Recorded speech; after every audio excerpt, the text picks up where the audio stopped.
I suppose it would be in high school. Would be the first I met Ginger. She was a friend of my sister, so I got to know her a little more than other classmates. But it was in high school that I first met her. Right, and also Grandpa dated my sister when they were seniors. What's wrong with that? Incest?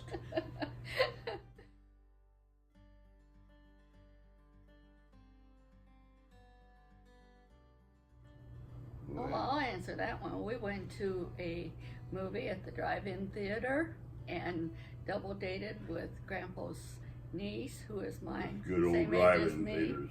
Yeah, and a friend of his. And the second date, we went out to eat, and he ordered liver and onions. Now, maybe that should have told me something right there.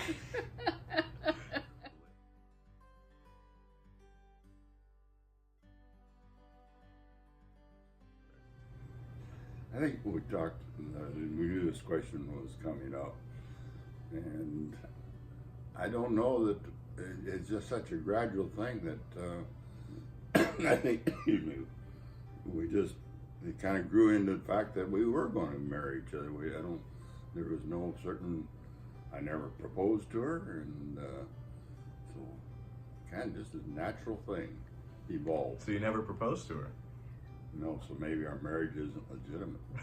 I do remember going home and telling my mother that, guess what we looked at this evening? And we looked at rings. And I guess that's about as close as it came to actually proposing. So how long into you guys being together did you decide to get married? Well, we dated, what, about 3.5 years? I imagine. Started dating. Grandpa was the summer of his freshman year at college and the summer of my junior year of high school. Cool.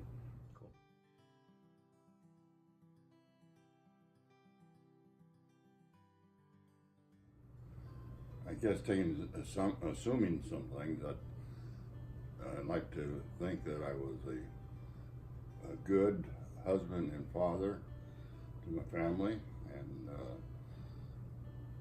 that in my life career that I was not afraid to take risks, and that I worked hard and those risks paid off. Well, I guess hopefully my best legacy would be my kids, and hopefully they'll remember me as a loving person, and I guess that's just about that I would be caring and gentle.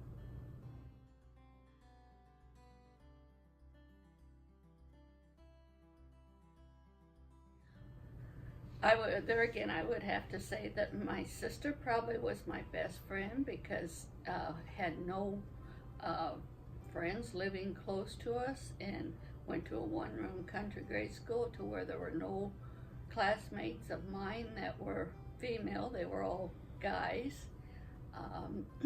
So we did have cousins on my dad's side that we got together with in the summers, but as far as having a best friend growing up until I got in high school, it'd have to be Sylvia. As for me, I didn't have any friends. Oh, I did have one in high school, and I still am a friend with him and correspond quite often.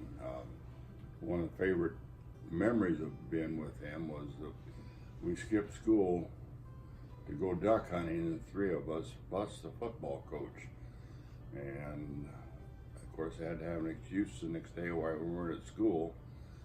And I had a friend of Ginger, probably girlfriend at that time, write out an excuse for me.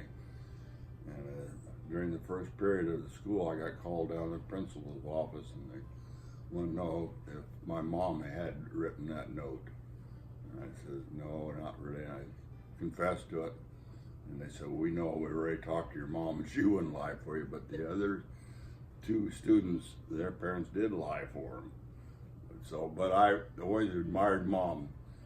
You better tell the truth or it's going to backfire on you.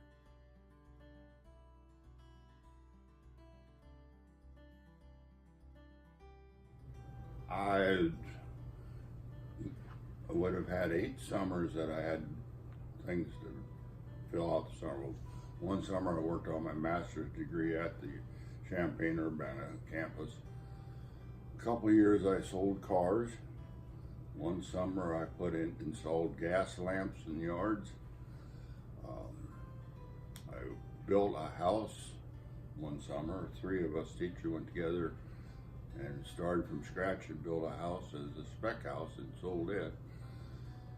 And one summer worked for a contractor, and one of the cases where we worked in an old, well, it's a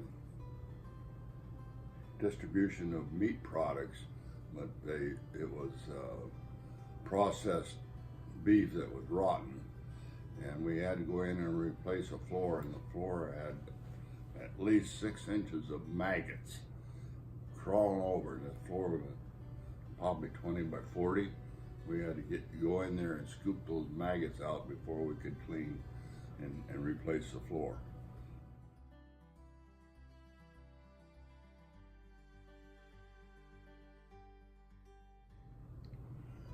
Be faithful to your parents, be honest to yourself, and treat people as you would like to be treated yourself. One of the things I remember my dad passing on to me was that any job you do it to the best of your ability. Always be truthful. My folks, I was raised in a teetotaling Methodist family with no alcohol, no smoking, and even no cards, playing cards. So it was a very strict family I was raised in. So then I married Grandpa. Yeah. Do you think it's different today with our family meeting at Christmas than with your family meeting at Christmas? Oh, definitely, because as far as my dad's side of the family, we always get together for New Year's, which was my father had brothers and sisters, so there were cousins. On my mother's side of the family, there were no cousins, and so it was basically my sister and I and adults that got together for Christmas Eve and Christmas dinner.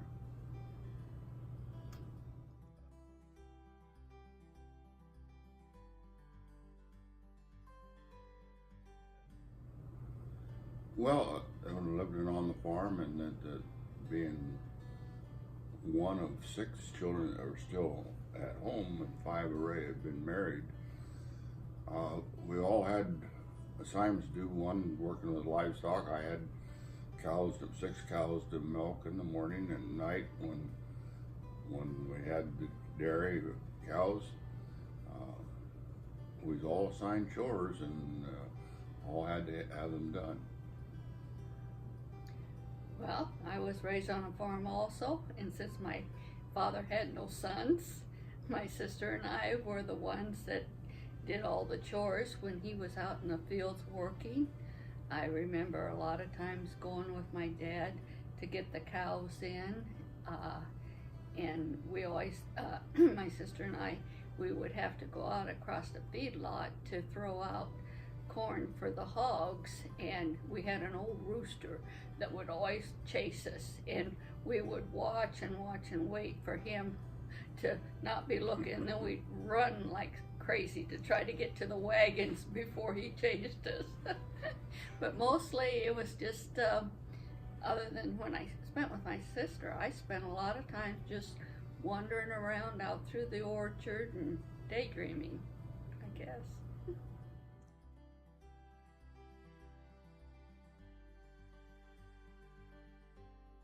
One thing I would say is that as far as the time between the time I graduated from high school and got married, I did go for 3 months out into a airline training school in Omaha, Nebraska, and after that I worked for J.I.K.'s company in the general accounting department. And probably one of my biggest regrets is that I did not use the God-given gifts as far as my mental capacities and to go on to college. I had many opportunities because I was a national merit finalist and valedictorian in my class, and feel like I guess my one regret would be not going on to college, but I have never regretted marrying Grandpa. Well, that's a good message. So,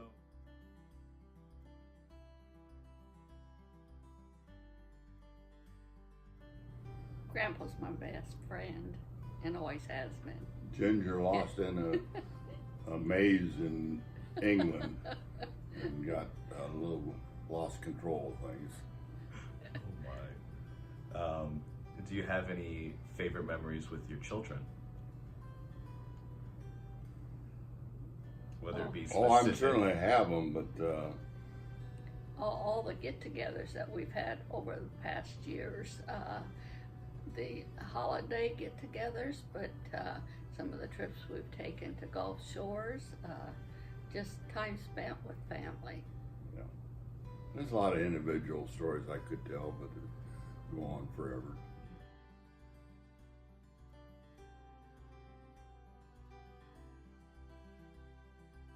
I think the toughest thing is making a decision after the 9 years of teaching, that make a decision to come down here and go into business with my brother and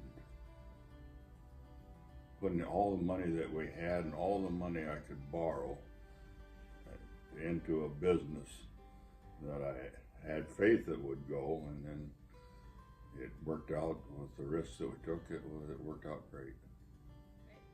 Maybe the toughest moments, I can't think of decisions right now, but I remember some really hard times where phone calls we got that the biopsies showed there was cancer with Grandpa. Those are some of I remember every single phone call we got concerning those. Mm-hmm. Do you think that these past few years have made your marriage stronger and that you care for each other more than you did before? I don't know. It's possible to care more about it in a different.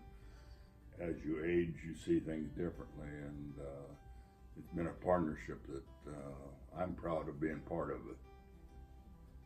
That's good. Yeah, like I said before, he's always been my best friend and favorite travel partner. Oh, there's a few times that you wouldn't call me the best friend. No, we've had a very, very happy marriage, very solid marriage. Good. And she gets all the credit.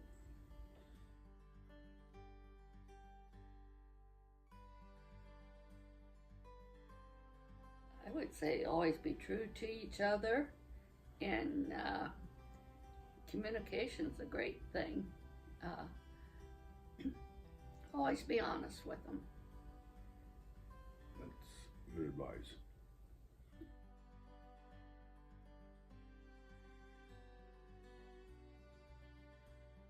But probably my favorite vacation I took with Grandpa was going over to England, and for 3 weeks, and just taking our time and driving around through the countryside.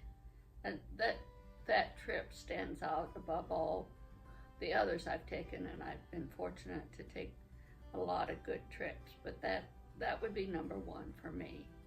I would agree that would be the best, but then also when we after I retired, we drove out to California and went up the coastal highway 101, what it is, up to Seattle, and beautiful, beautiful territory out there, and then of course coming back through the mountains, and just a wonderful trip. We've been fortunate to do a lot of traveling in the United States and a little bit overseas, and have enjoyed all of them. Well, maybe I could just say this, to end the story is, if anybody could have a solid marriage, as a great family, 3 children and all the grandchildren. For an example of that, I would hope that we are. Grandpa has always said, the best gift you can give your children is to love their mother. And he's done a great job on that. Well, Now, before I start crying, well, yeah, you're gonna make me we cry got too. to end this thing. Yeah.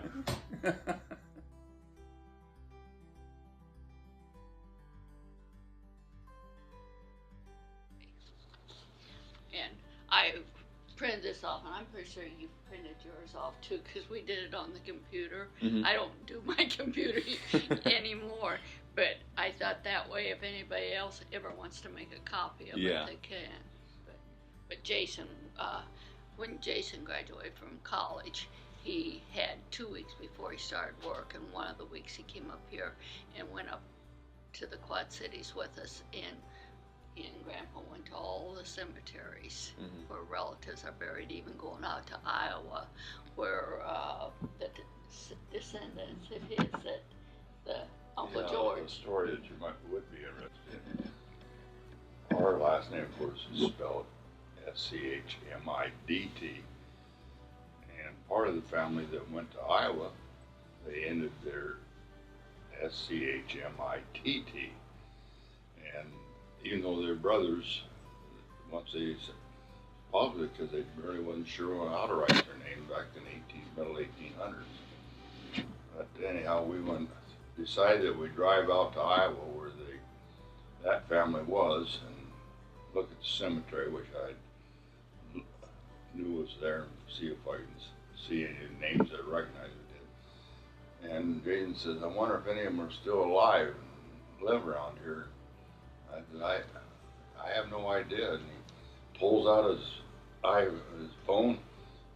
Well, here's one out here, and here's the direction to it. So we drove out the country and found this farm, beautiful barn and